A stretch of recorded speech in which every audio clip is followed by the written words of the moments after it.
It's 4 p.m. We're bringing developing news and stories behind the headlines. This is Storycon or the Storycon Conference. I'm Ed Lingao. And I'm Regina Lay. It is Tuesday, July 8th. Tuesday, yeah. Gagawa siya ng sarili niyang bloke na independent block. Gagawa siya ng sarili niyang bloke na independent block. And ay na yun, mag-isa na lang siya. Oh, nasa I heard na mag-isa na lang siya. I cannot confirm nor deny this. But, willing yung i-adapt, sir? of course, she's most welcome to join us. Although we have a divergent, I'd say, position on some issues. Kasi of course she's more on the left side. We're more on the conservative side. Many of you know I'm a conservative. Recall that Senate President Pro Tempore Jingo Estrada said it's very likely that Aquino will chair the Education Committee and Pangilinan the Agriculture Committee in the 20th Congress. The two could also support Escudero's bid to retain the Senate presidency. But Zubiri is bent on unseating Chiz. Another third force, baka may dark horse dyan na gustong tumayo. Why not? We talked about it sa grupo namin. If there's a dark horse that will come out, that's not necessarily us four. We're willing to support. Basta ang pangako lang niya ay transparency at integridad ng Senado. Ang nagugustuhan ko kay Senator Soto, naniniwala siya sa consensus building. Hindi po siya diktador na kung saan sasabihin niya, itong gagawin natin. Kung ayaw nyo, di pagdebatihan natin sa plenaryo. I'm not satisfied with the leadership of the Senate, with due respect to the Senate President. Maybe there could be improvements to be made. The handling of the impeachment is one. Of course, the budget's another. And the lack of transparency. For example, the Senate building. What is going to happen with the Senate building? Findings came out na wala naman, on track naman daw. We're spending a lot. 4 kasi na tower yan eh. Di ba? So, ano na yung pangyayari dyan? Di namin alam. Matutuloy ba yan? Will it become a white elephant? We're not told what's going to happen to that. Hindi ka na-update. No, there's no update. Pasok ka, Mogs. The Department of Foreign Affairs has summoned the Chinese ambassador over sanctions imposed on former Senator Francis Tolentino. The DFA says while China has a legal right to impose sanctions targeting democratically elected officials for their official duties, goes against the principles of mutual respect between sovereign states. The department reminded the ambassador that the Philippines as a democracy upholds the freedom of expression and the separation of powers. It also stresses that lawmakers have a constitutional mandate to conduct inquiries on matters of national interest. Earlier, Beijing barred Tolentino from entering the Chinese mainland, Hong Kong, and Macau for allegedly engaging in malicious words and deeds on China-related matters. Vice President Sara Duterte is back at The Hague and will be staying there until July 23rd to visit her father. The Vice President says former President Rodrigo Duterte, she claims that he's skin and bones now, but is fine with no health complaints whatsoever. From the Netherlands, it's off to South Korea for Sara to drum up support for Digong, who is of course detained at the ICC for crimes against humanity. As planned, she is keeping President Marcos's fourth State of the Nation address on July 28. Pumayat siya ng sobra. Ganito siguro siya kapayat nung binata pa siya. Kung ito yung braso ko, doble ma. So doble is kalahati nito. Kalahati na lang nito ang braso niya. Tinanong namin siya kung may mga complaints siya. Wala naman siyang nararamdaman daw. So, okay naman siya. On that note, kasi wala din naman siya sa hospital part ng prison. Nandun siya sa regular detention. Dito lang kami sa Hague sa duration ng duty ko. So, July, ano ba ako? Kailan ako dumating? July 5 hanggang July 23 yung sa akin. And then, darating sa susunod si Hanilet. Minamaximize namin yung grant ng detention unit na 4 times a week pwede po receive. The Vice President, also resumed her critique of the Marcos administration and its cooperation with the ICC on protecting witnesses against Digong.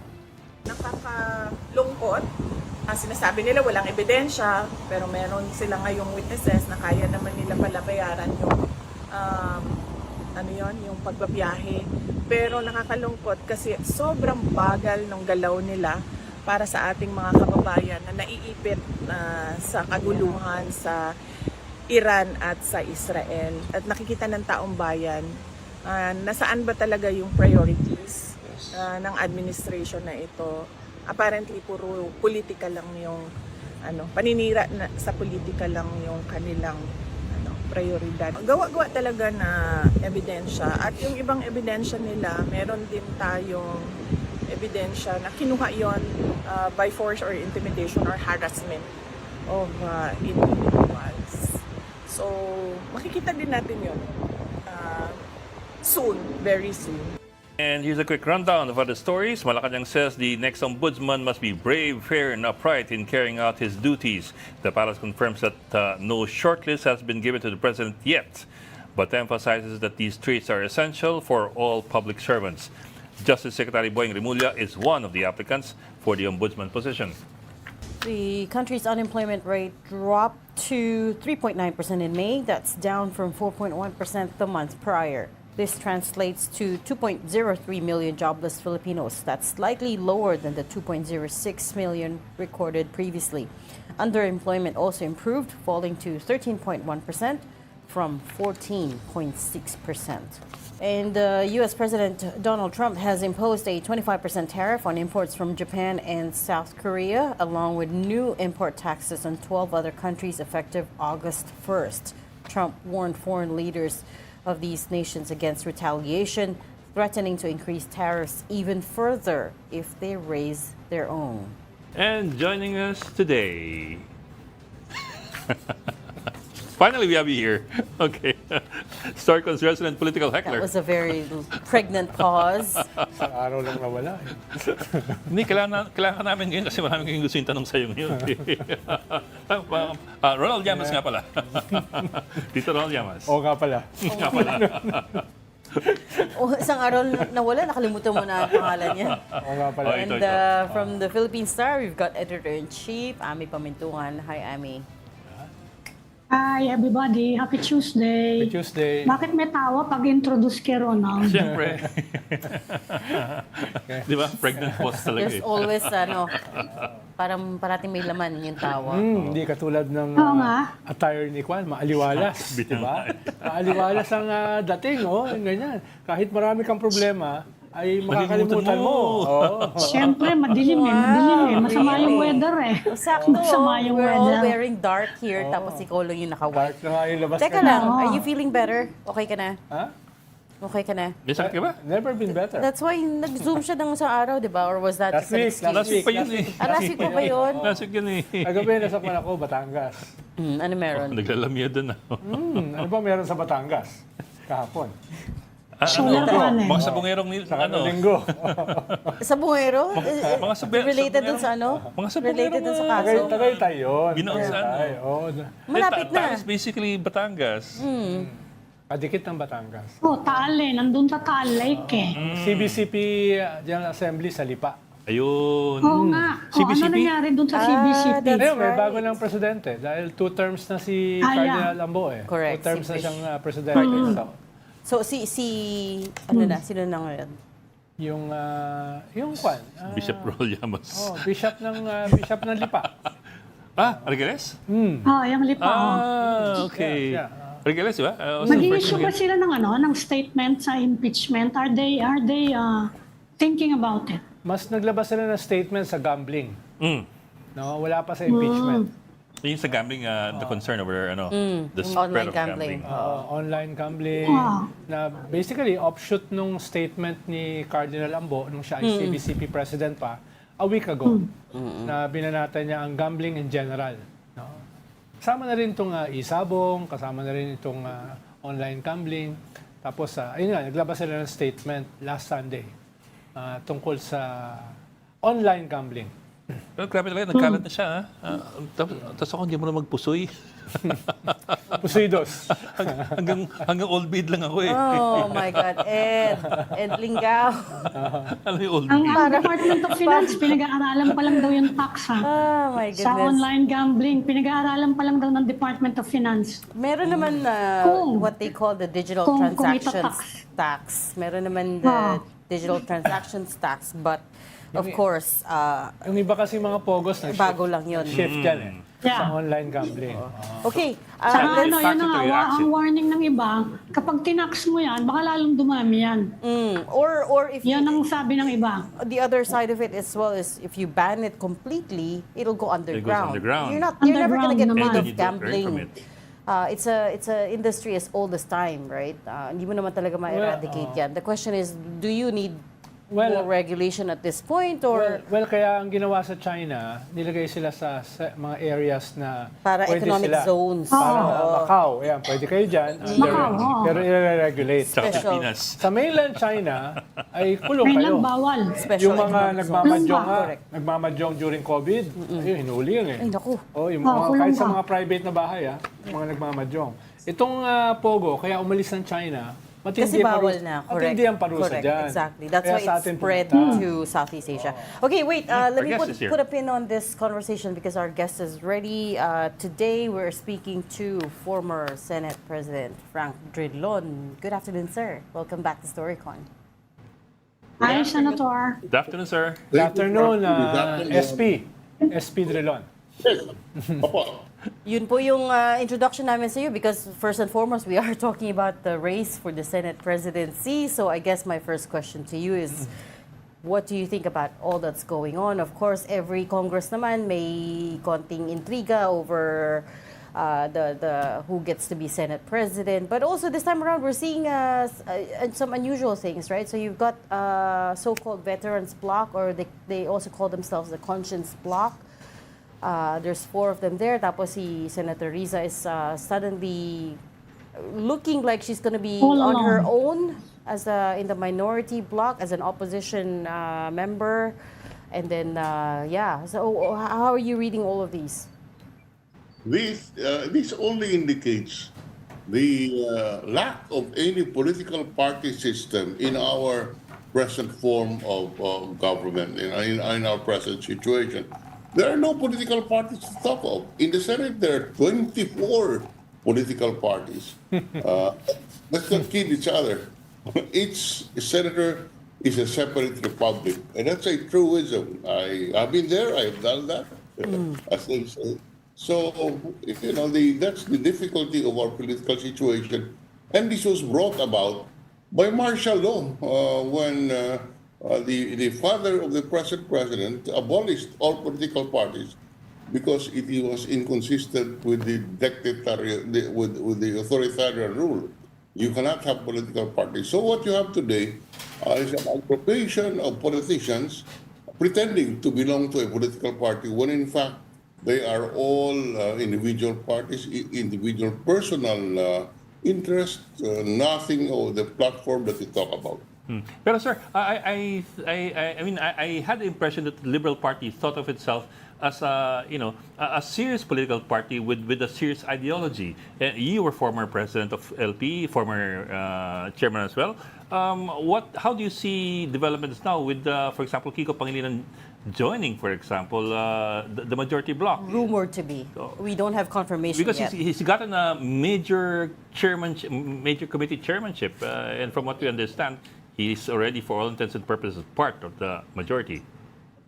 And in the Senate, there is no such real opposition and administration.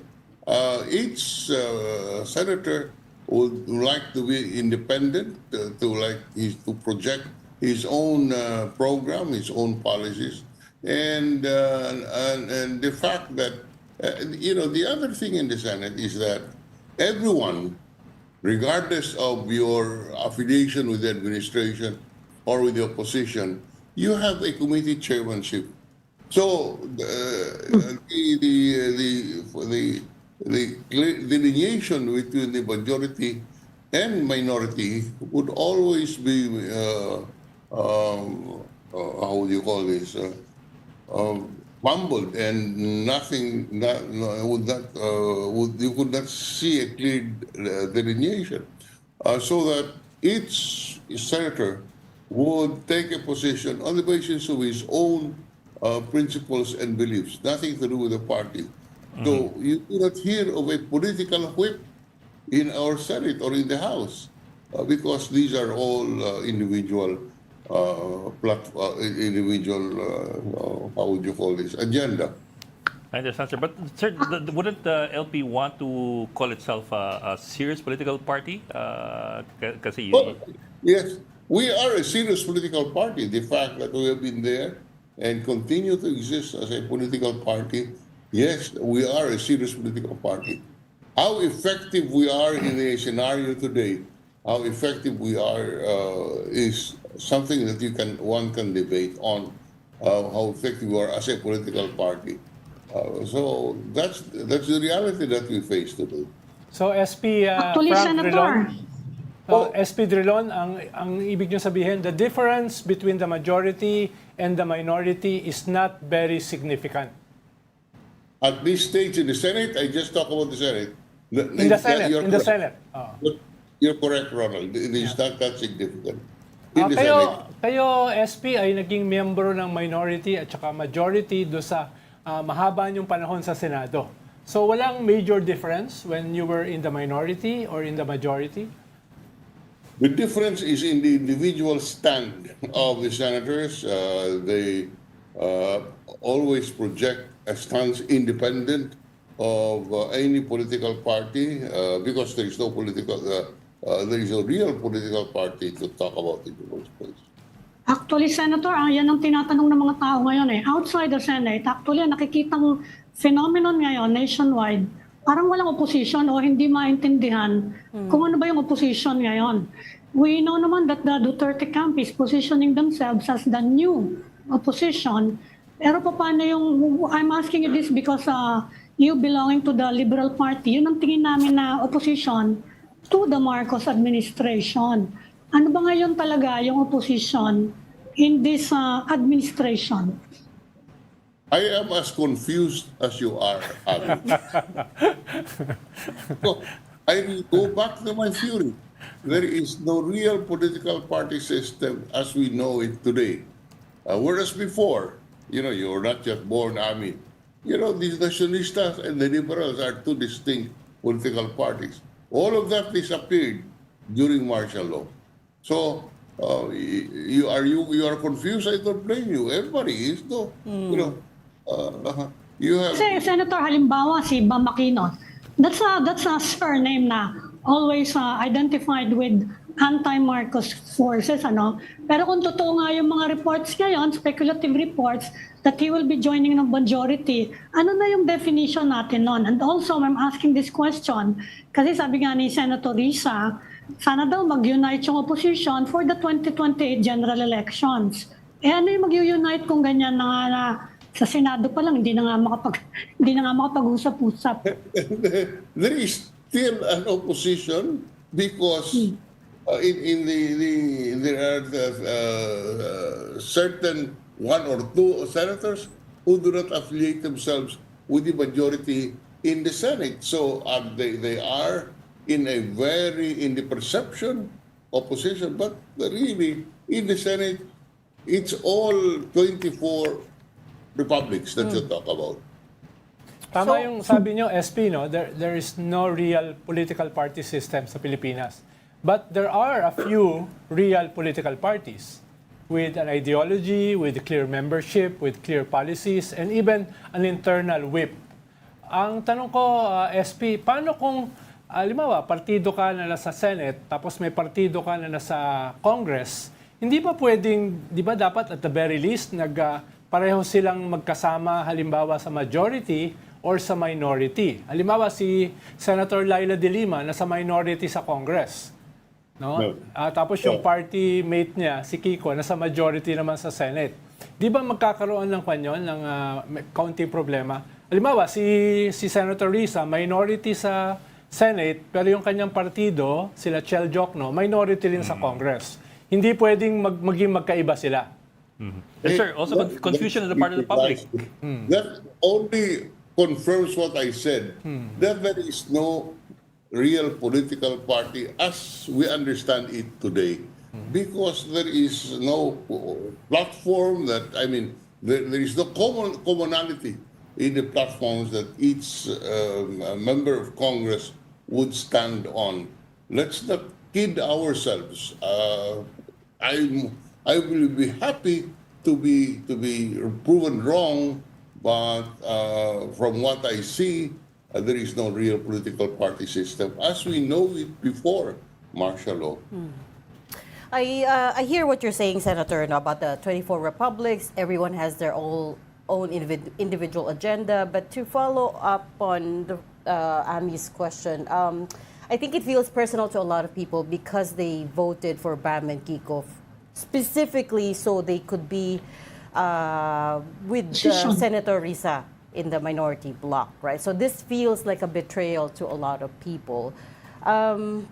Give us a better insight on that based on what you know of these two gentlemen. Are they doing the right thing? Strategic pragmatism lang ba ito? Or a sign of a change in direction for them? Well, in the first place, I don't think they have changed directions.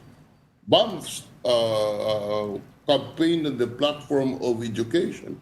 Kiko campaigned on the platform of food security. Well, that's precisely what they are pursuing by getting into the majority bloc to head the committees which on which they stood as an issue when they were campaigning. So again, the situation just confirms what I said, that there is no real political party system. There are individual and personal platforms that that is being promoted. But sir, there also does appear to be some disappointment on the part of the camp of Senator Risa Ontiveros, who was expecting them to join her as independents. I mean, as political independents. Minority. I know what you mean. Wait. It doesn't mean that that if Bob and Kiko have chairmanships, they are not in the opposition. But maybe Nothing is that. In fact, here is something very funny. In the previous Congress, one senator manifested that he is with the majority.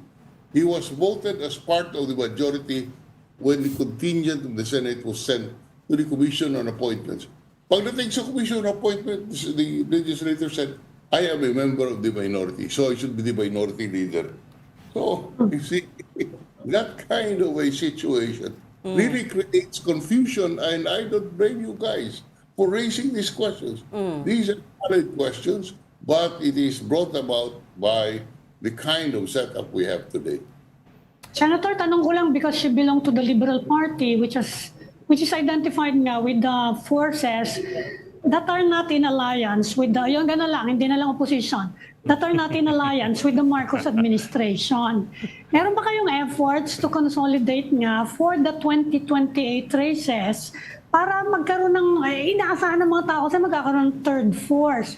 Pero lumalabas ngayon, mukhang magiging super majority nga ang mga forces allied with the Marcoses at magiging opposition, yung kabila lang, Duterte. Magkakaroon ng polarization.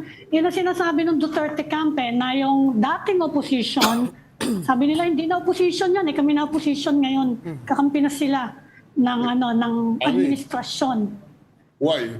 Who is in the Marcos camp today, insofar as the Senate is concerned? Hindi, kapag ganyan nga na if you are identified with the majority, ang tingin nila, you're with the administration. Not necessarily with Bongbong Marcos, but with the majority na identified na kaibigan ng administrasyon. Ganon yun na even in the House, they're talking about a super majority supporting the majority. Kaya ang tingin nila, bakit asan yung opposition? Ami, look at the supporters of Chis Escudero. Are they not all identified, or most, the majority of them, identified with the Duterte camp. Hmm.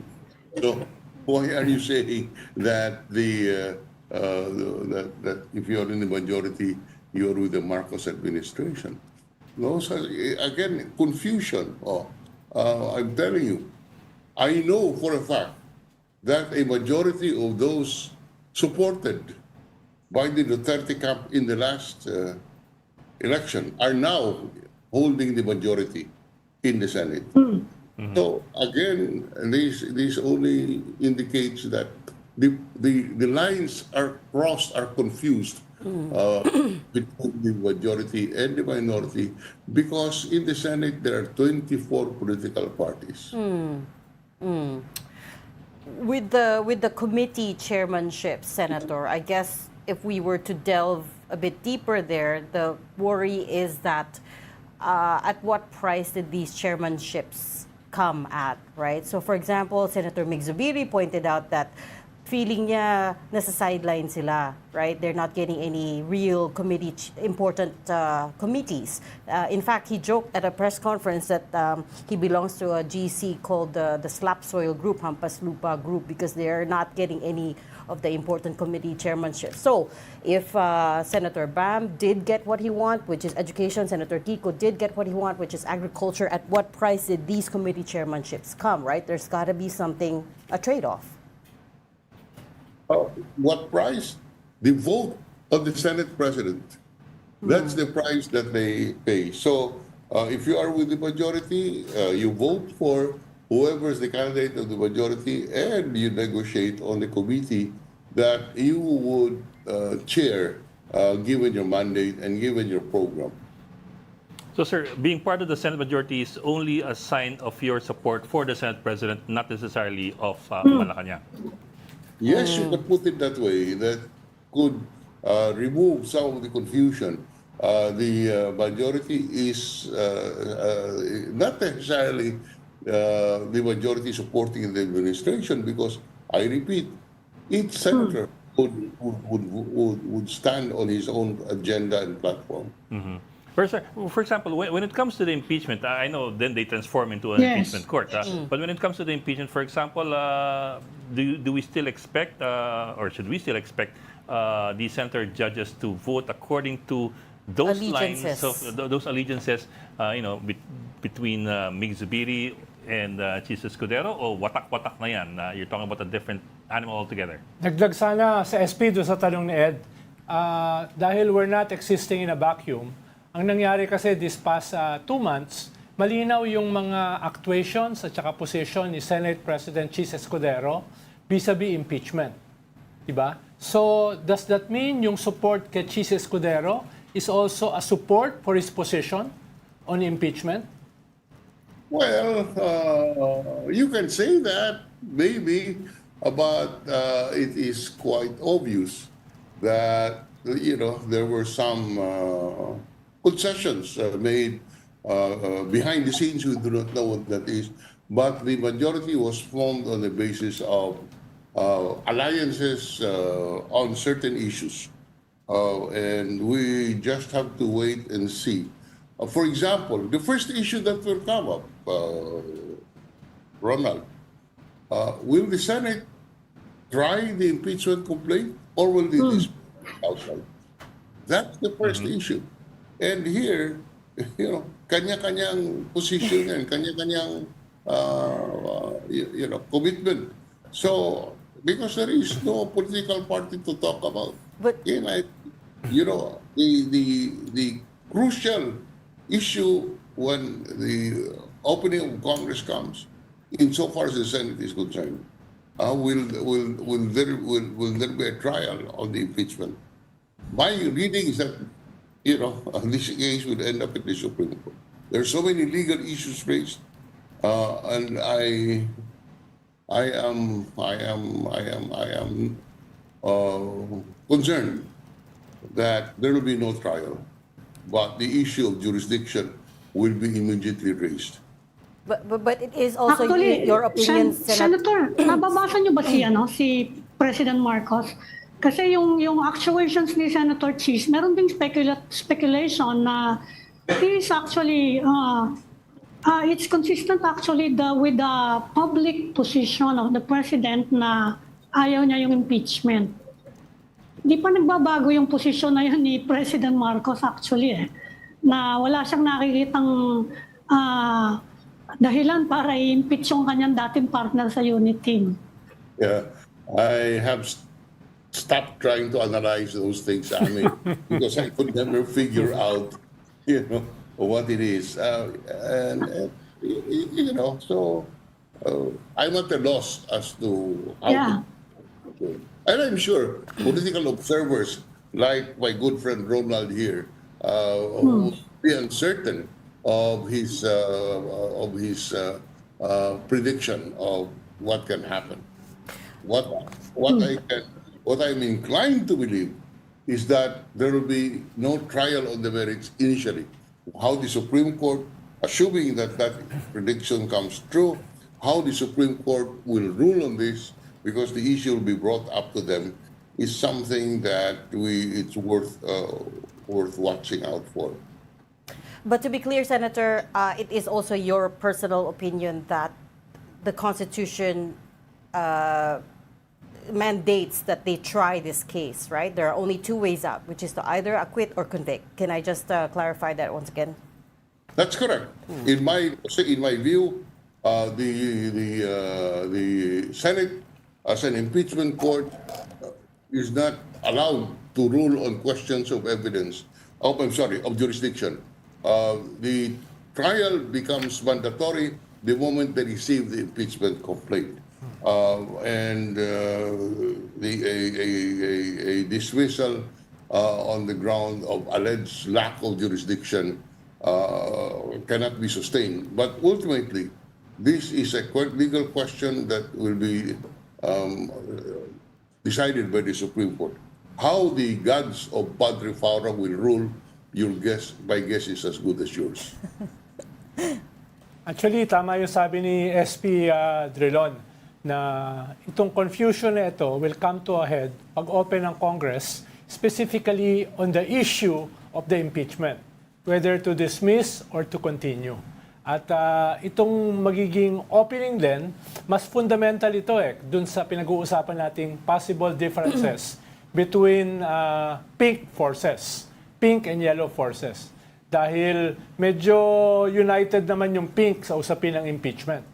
If their representatives in the Senate decide or vote otherwise, then that will be, dun mangyayari yung problema. Kung sakali, from where I sit, I have no doubt that that Senator Baum, Senator Kiko, Senator Risa will vote to have a trial conducted. And that's my reading of their position. They will vote that the Senate should try the case. Whether or not in the majority will agree with them is something that I cannot predict at this point. And then, okay, well, we wanted to ask you more as SP Drilon, but we're being told to wrap up. I'm so sorry, we've run out of time unless you have one last pahabol question. We'll invite you another time when we have more time, but thank you so much for talking to us today, former Senate President Frank Drilon. Salamat, SP. Thank you, sir. Thank you, Good to see you again. Senator. Thank you very much. I hope I didn't add to the confusion. And I think we're all just as confused. But that's, I don't think anyone can give us answers at this point. You're watching Storycon on One News. We just need to take a very quick break. We'll be right back. Stay with us. We've got developing news and the stories behind the headlines. Welcome back to Storycon, the Story Conference. I'm Ed Lingao. And I'm Regina Lay, still with us. Ami Pamintuan with the Philippine Star and Ronald Llamas, our resident political heckler. Heckler na talaga yung teleprompter ko. Wala ka ng takas ngayon talaga. Without a health card. Umabol po. Also, joining us this afternoon is PAGCOR Chairman Alejandro Tenco. Sir, magandang hapon and welcome back to Storycon. Hi, magandang hapon, Ed, Regina, Ami, and Sec Ronald. Thank you, sir, for joining us. Sir, there's, Magandang hapon, Chair. Hello. there appears to be a renewed push to stamp out, the bills filed to stamp out online gambling entirely. We understand that you're only open to a partial or stricter regulation on online gambling. Are we getting it right? You're not for a total ban. Oh, yes. I had made my stand clear. PAGCOR is for the retention with stricter regulations instead of total banning. What When does you- what does stricter regulation look like here? Okay, let's talk of advertising.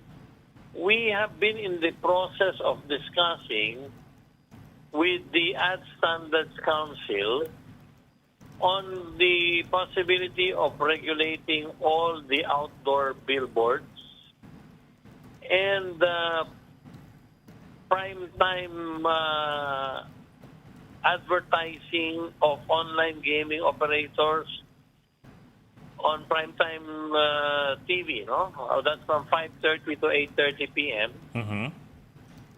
We are going to sign an MOA with ASC on the 16th of July. And from there on, they will be implementing new rules and regulations already. So that is number one. With regard to the aspect of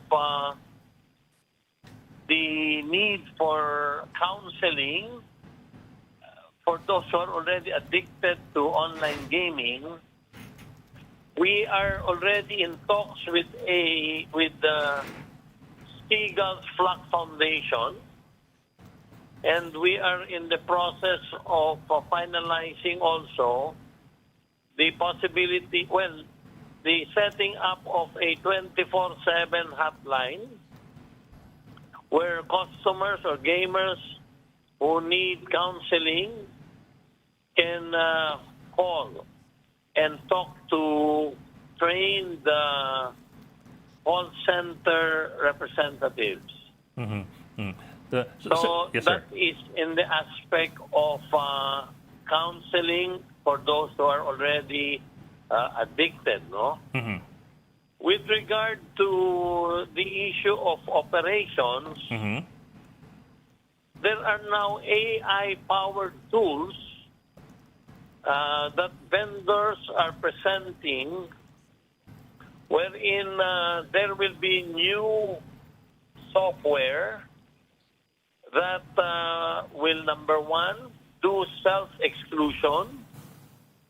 If you are being monitored to be playing more than you can afford, you are depositing more than usual, you have been losing more than winning, then you will be automatically suspended. Your account will automatically be suspended.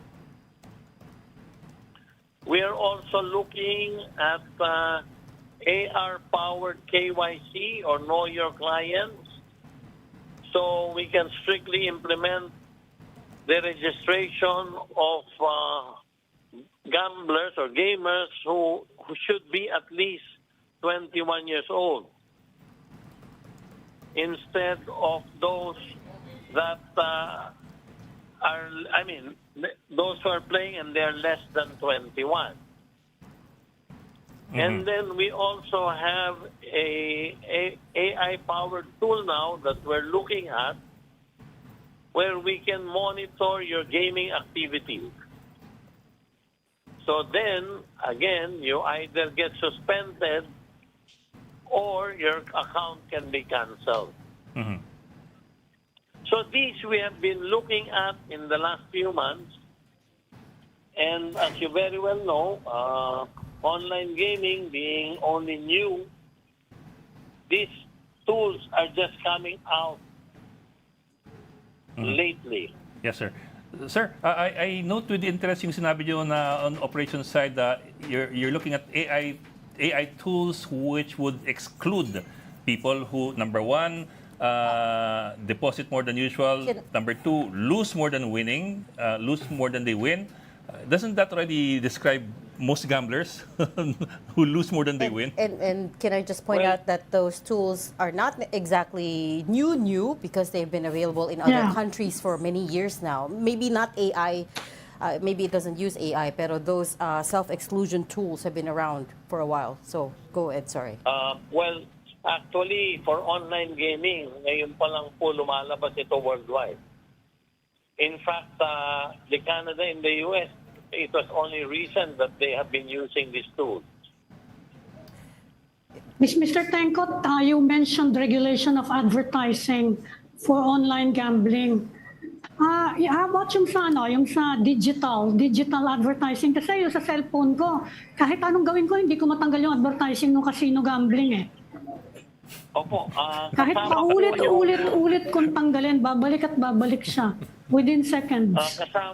Kasama po yun sa tinitingnan ng ASC. Yung pong digital advertising.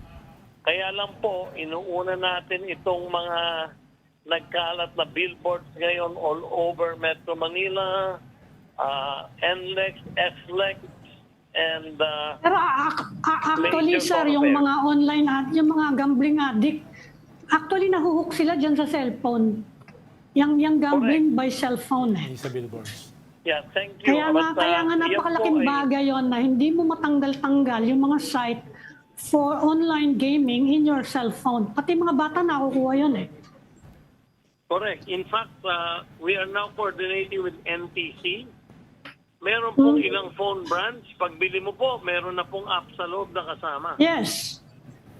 So, meron na po kaming pakikipag-ugnayan sa NTC dahil sila po ang nag-authorize ng mga bentahan ng cellphone na kung maaari sana'y hindi na po payagan ito. Na preloaded na po yung mga app ng ibang gaming operator. Hindi ba pwedeng PAGCOR ang mag-initiate to take out those ads na automatic nasa cellphone, hindi matanggal-tanggal?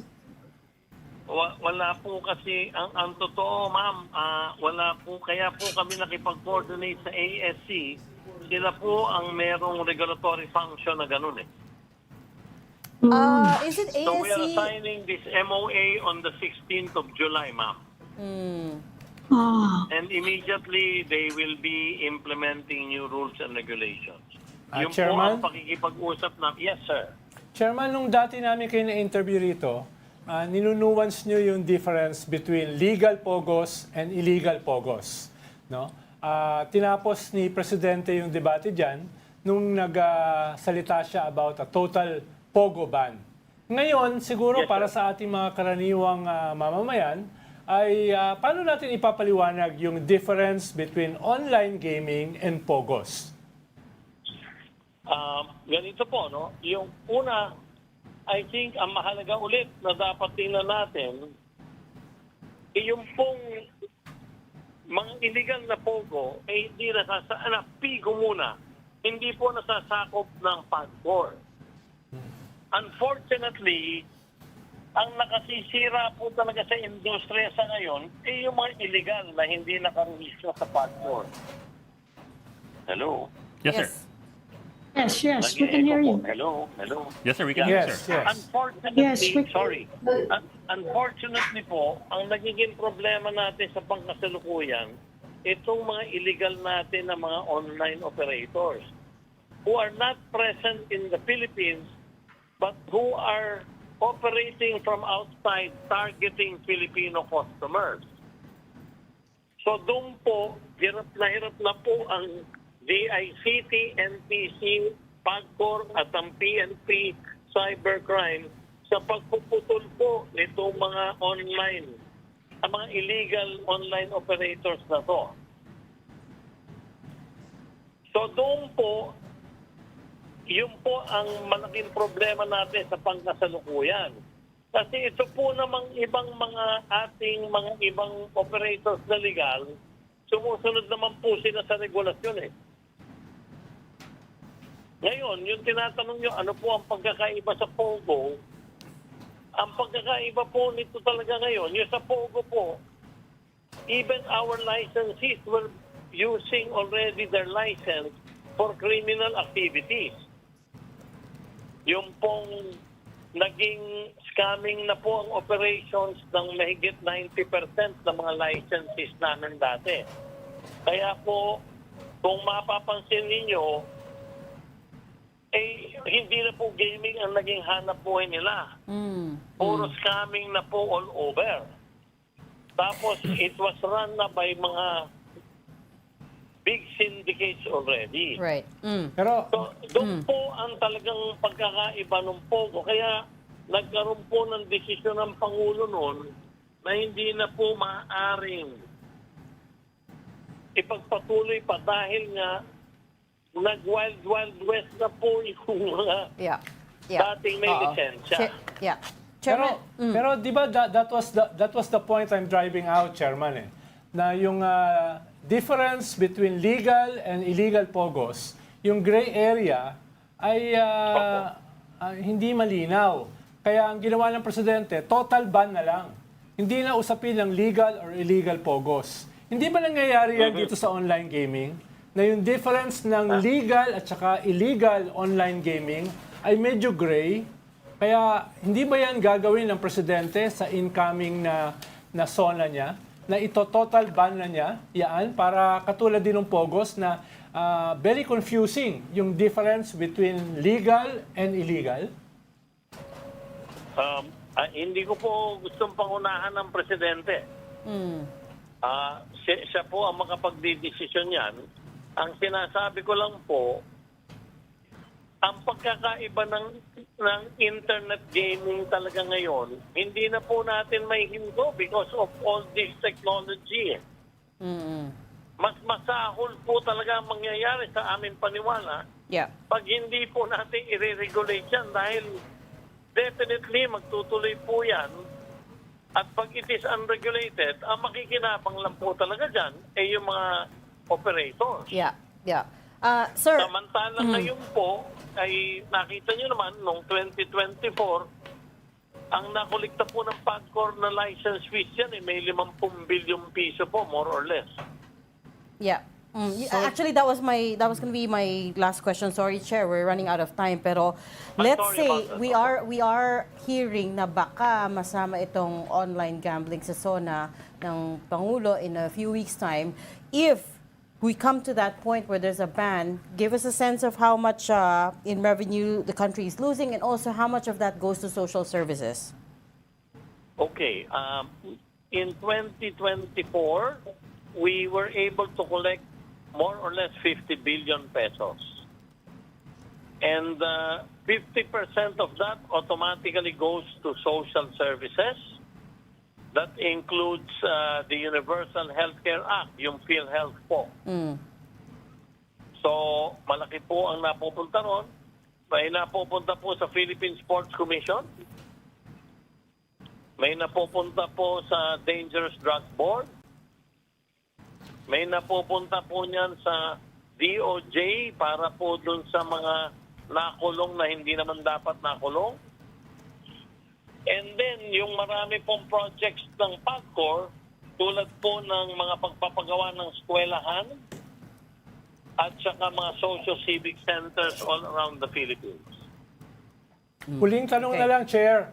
Nabanggit nyo kasi kanina na hindi na natin mapipigilan ang online gambling, kaya i-regulate na lang natin. Di ba ganun din yung sinabi ng previous government? Hindi na natin mapipigilan ang POGOS, kaya i-regulate na lang natin. Pero that regulation failed eh. Anong magiging difference ng regulation ngayon doon sa regulation attempt sa POGOS? Well, ang akin lang pong sinasabi, we will execute and really make sure that we follow all the regulatory requirements of PAGCOR. Yung pong failure nung nakaraan, inihiwalay ko nga po yung 42 na na-regulate ng tama, pero sa kabuuan po tiningnan eh. Yeah. Pinatunayan po ng PAGCOR na kung mariregulate po sana ng tama yung 42 na natira, maayos po, wala pong problema yung 42.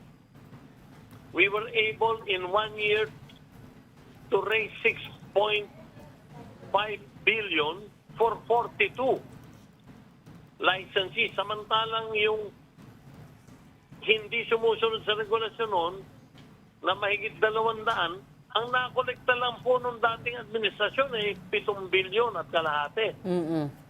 Yeah. Kaya makikita niyo po sa akin, sana, lang pagbibigyan tayong ma-regulate ng tama, malaki po ang tulong nito sa pamahalaan at sa kapwa Pilipino natin. Yeah. Okay, we've run out of time, so we'll leave that there for now. Thank you so much for joining Storycon today, PAGCOR Chair Alejandro Altenco. Salamat, sir. Salamat po. Thank you, sir. Thank you, Mr. Salamat. Tenko. I have to say, iba naman yung POGOs from online gambling here. Right? POGOs cater to overseas players. Not necessarily. Dahil yung scamming, etc. It's just one system. No, but I mean Yeah. to say, hindi naman online gambling on its own is not bad. It's the unchecked and it's the fact that sometimes some people get addicted. But then the question there as well is, do you just outright ban it, just like alcohol, for instance, diba? Parang do we want to become a nanny state and just ban all of these things that we feel our people can't control themselves over, right? Bahagi ng regulation daw, counseling. That's part of it. Bahagi ng regulation is That's AI part of to it. weed out those who are losing more than they're winning. But yun nga, doesn't that account for almost all the gamblers? How many people really just win? How many people really win in gambling?